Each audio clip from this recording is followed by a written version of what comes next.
At some point, we've all seen reports like these. Minneapolis sees a large increase in carjackings year to date. Just yesterday, the Minneapolis Police Department gave updated numbers on carjackings that while they saw 101 carjackings in 2019, they saw 405 in 2020, which leads to an increase of just a little over 300%.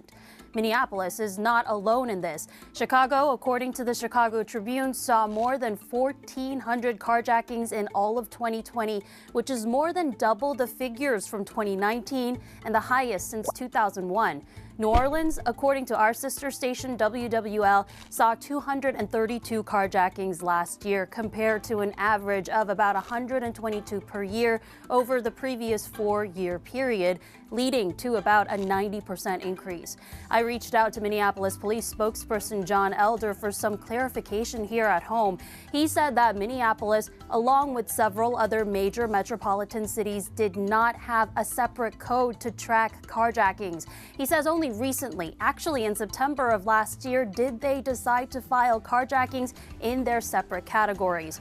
Most were either filed under armed robbery or theft prior to this separation. He says the decision to do this actually came after a discussion happened within the Major Cities Chiefs Association after they noticed this nationwide trend.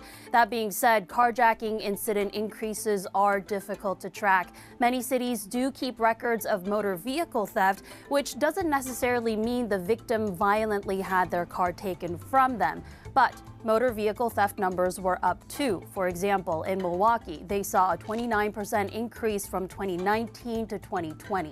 And if you've heard helicopters hovering around where you live recently, it was likely law enforcement in their efforts to crack down on carjackings. Their most recent operation that happened at the end of January led to 46 arrests and the recovery of 12 stolen vehicles.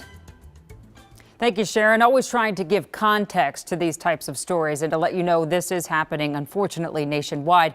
Back to Chicago.